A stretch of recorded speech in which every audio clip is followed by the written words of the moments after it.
সামনেই ভোট, আগামী সপ্তাহে প্রকাশ হতে পারে প্রথম সাপ্লিমেন্টারি লিস্ট। টেলিফোনে রয়েছেন প্রতিনিধি রুমা পাল। আর কি জানা যাচ্ছে রুমা?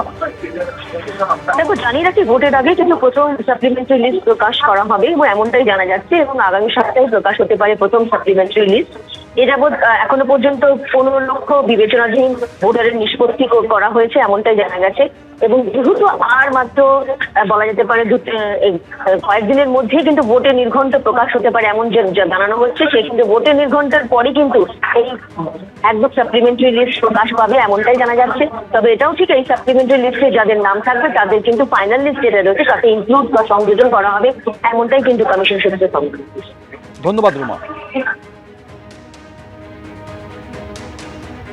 পশ্চিম এশিয়ায় যুদ্ধ আর তার আঁচ পড়েছে গোটা দেশে। গ্যাসের আকাল প্রভাব আলমবাজারে শ্রদ্ধানুষ্ঠানেও। সিলিন্ডারের হাহাকার, অটোর গ্যাসে টান পড়েছে, যেমন ছবি রেখেছি। এবার দেখুন যে কথা বলছিলাম, আলমবাজারে শ্রদ্ধানুষ্ঠানে কতটা টান পড়েছে। সিলিন্ডার না থাকায় রান্নার কাজ করা যাবে না, কেটারার সংস্থা জানিয়ে দিয়েছে। পরিস্থিতি সামাল দিতে পরিবারের সদস্যদের দেওয়া সিলিন্ডারে রান্না হচ্ছে। আলমবাজার এলাকার বাসিন্দা মায়ারানী বসু মারা গিয়েছেন। তার শ্রাদ্ধানুষ্ঠানের কাজ আজকে সকালবেলা। তার আগের দিন সন্ধ্যেবেলা ক্যাটারারের তরফ থেকে জানিয়ে দেওয়া হয় যে তারা শ্রাদ্ধানুষ্ঠানের রান্নার কাজ করতে পারবেন না, তার কারণ তাদের কাছে এলপিজি সিলিন্ডার নেই। মাথায় হাত পরিবারের লোকজনের, তার কারণ ইতিমধ্যেই প্রায় 100 মানুষকে নিমন্ত্রণ করা হয়ে গিয়েছে, তারাও আসবেন বেলার দিকে। তাহলে কি হবে? ক্যাটারারের তরফ থেকে জানিয়ে দেওয়া হয় যে বাড়ির থেকে যদি তারা এলপিজি সিলিন্ডারের বন্দোবস্ত করে দেন তাহলে এই কাজ উতরে যেতে পারে। শেষমেশ যা হবার তাই, পরিবারের সদস্যরা তারা এখানে এলপিজি সিলিন্ডার দেন এবং তারপরে রান্না শুরু হয়, এবং বাড়ির লোকের থেকে নেওয়া এলপিজি সিলিন্ডার তা দিয়েই ক্যাটারার যাবতীয় আয়োজন করেন। ভাই বোনের মধ্যে আলোচনা করে একজনের সিলিন্ডার এনে দেওয়া হলো, নাহলে কি করে রান্না হবে? তাহলে তো মায়ের কাজই হবে না।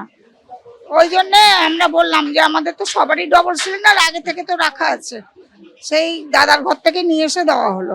এবার এরপরে যে এই যে এখানে শেষ হলে এবার ওদের ঘরে রান্না কি করে হবে, এটা একটা সমস্যা, ওটা পরে দেখা যাবে, আগে তো কাজটা হয়ে যাক। কি করবো, লাস্টে যা অবস্থা, সিলিন্ডার তো পয়সা দিয়েও পাওয়া যাচ্ছে না, ব্ল্যাকেও পাচ্ছি না। লাস্টে আমি পার্টিকে বললাম কি করা যাবে, নাহলে কাজটা পোস্টপোন করতে হবে, পিছতে হবে।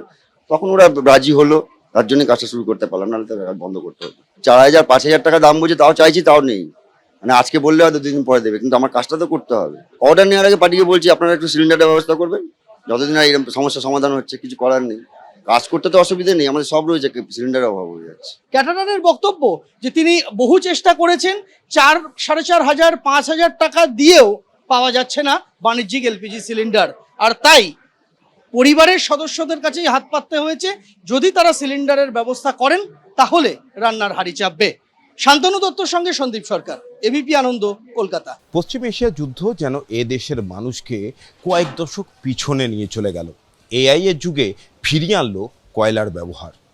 বাণিজ্যিক গ্যাসের আকালে এমনিতেই বহু খাবারের দোকান আর রেস্তোরাঁ বন্ধ হয়ে গিয়েছে, আর যারা খুলে রেখেছেন, লড়াই চালিয়ে যাচ্ছেন, তারা এখন নির্ভরশীল সেই কয়লার ওপর। আমরা এই মুহূর্তে রয়েছি নিউ টাউনের এনকেডিএ মার্কেটে। এখানে অধিকাংশ খাবারের দোকানই বন্ধ হয়ে গিয়েছে, কারণ গত কয়েকদিন ধরে বাণিজ্যিক গ্যাস পাওয়া যাচ্ছে না। হাতে গোনা কয়েকটি দোকান খোলা, আর তারা বেঁচে থাকার জন্য উনুন তৈরি করেছেন। আমার সহকর্মী সন্দীপকে সেটাই দেখাতে বলছি যে একেবারে উনুন তৈরি করা হয়েছে দোকানের মধ্যে, সেইখানে কয়লা দিয়ে চলছে রান্না। গ্যাস পাওয়া যাচ্ছে না, বহু দোকান ইতিমধ্যেই বন্ধ করে দিয়েছে। কিন্তু আমরা এই মুহূর্তে যে দোকানে রয়েছি সেখানে তারা বিকল্প পথ অবলম্বন করেছে। একটু শুনে নেব যে এই উনুন আপনারা কবে বানালেন? মঙ্গলবার থেকে তো মূলত আকাল শুরু হয়েছে গ্যাস। ওই দিন থেকেই আমাদের রাতারাত বানানো হয়েছে, না হলে গ্যাস তো পাওয়াই যাচ্ছে না। আর এত চড়া দামে যাও পাওয়া যাচ্ছে 2-1টা, এত চড়া দামে তো আমাদের কাজ করা যাবে না, কারণ খাবারের দাম তো বাড়ানো যাবে না। আর আমরা এতগুলো ছেলে কাজ করি। আপনাদের ডেলি এখানে কতগুলো গ্যাস লাগবে? আমাদের 4টে গ্যাস লাগে প্রত্যেকদিন। সেখানে এখন একটাও পাচ্ছে না, একটাও পাওয়া যাচ্ছে না। একটা সিলিন্ডারগুলো দেখা যাচ্ছে, এটা ছোট একটা সিলিন্ডার বাড়ি থেকে নিয়ে আসা হয়েছে কয়লার উনুনটা ধরানোর জন্য, আর বড় গ্যাস তো পাওয়াই যাচ্ছে না। কয়লা দিয়েই কি সমস্ত রান্না হচ্ছে? কয়লা দিয়ে সমস্ত রান্না হচ্ছে। আমি ক্যামেরাম্যান সহকর্মী সন্দীপকে একটু দেখাতে বলছি। এই যে কিচেন দেখা যাচ্ছে, এনকেডিএ মার্কেটের একটি দোকান, তাদের আগে 4টি ওভেন ছিল, সেই 4টে ওভেনে সমস্ত রান্না হতো, কিন্তু বর্তমানে বাণিজ্যিক গ্যাসের অভাবে সেই ওভেনগুলি বন্ধ। তারা এই কিচেনের ভিতর দুটি উনুন তৈরি করেছেন, কয়লার উনুন, আর কয়লা দিয়েই যাবতীয় যা রান্না সবই তারা এখানে সেই সমস্ত রান্নার কাজ করছেন। কিন্তু এভাবে কতদিন চলবে? কয়লাও কি পাচ্ছেন? কয়লাটা এখন পাওয়া যাচ্ছে, এরপরে তো দামটাও ঠিকই আছে, কিন্তু এটাও বেড়ে যাবে। যেহেতু গ্যাস পাওয়া যাচ্ছে না, সবাই চেষ্টা করবে যে কয়লা থেকে কেউ তো খাবার বন্ধ করতে পারবে না, আর মানুষকেও খেতে হবে। তারা হয় কেউ উনুন দিয়ে এই রান্নার কাজ করছেন, নতুবা অন্য কোনো পথ, ইলেকট্রিক কোনো ইকুইপমেন্ট, ইন্ডাকশন ওভেন সেই সব ব্যবহার করেই দোকান খোলা রাখার চেষ্টা করছেন। কিন্তু ব্যবসায়ীরা বলছেন এইভাবে কতদিন যদি বাণিজ্যিক গ্যাস না আসে তাহলে আগামী দিনে এই ব্যবসা চালানোই কঠিন হয়ে যাবে। ক্যামেরায় সন্দীপ পালের সঙ্গে ব্রতদীপ ভট্টাচার্য, এবিপি আনন্দ, নিউ টাউন।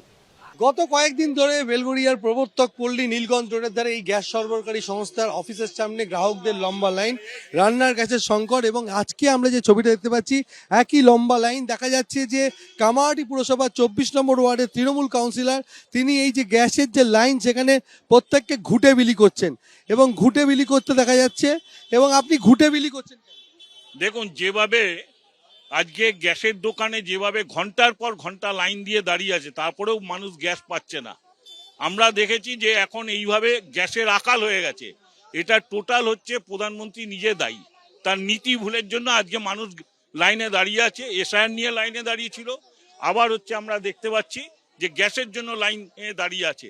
আজকে আমরা তাদের ঘুঁটে দিচ্ছি যে যদি এরপরে গ্যাস না পায় মানুষ রান্না করবে কিভাবে, খাওয়া দাওয়া করবে কি করে? ঘুঁটে দিলে তো হবে না, কেরোসিন ঘুঁটে দরকার পড়লে আমরা সেটাও দেবো। ঘুড়িতে বোঝাই করে ঘুঁটে নিয়ে এসছেন কাউন্সিলর, এবং সেখানে লাইনে দাঁড়ানো প্রত্যেককে ঘুঁটে বিলি করছেন।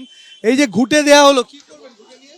ঘুঁটে দিয়েই রান্না করতে হবে, কারণ গ্যাসের যা পরিস্থিতি, হ্যাঁ, সকাল 8টা থেকে লাইনে এখনো কোনো খবর নেই। আজকে তাও গ্যাস পাবো না, আজকে স্লিপ পাবো, কবে গ্যাস পাবো তা জানি না। কেরোসিন তেল আছে?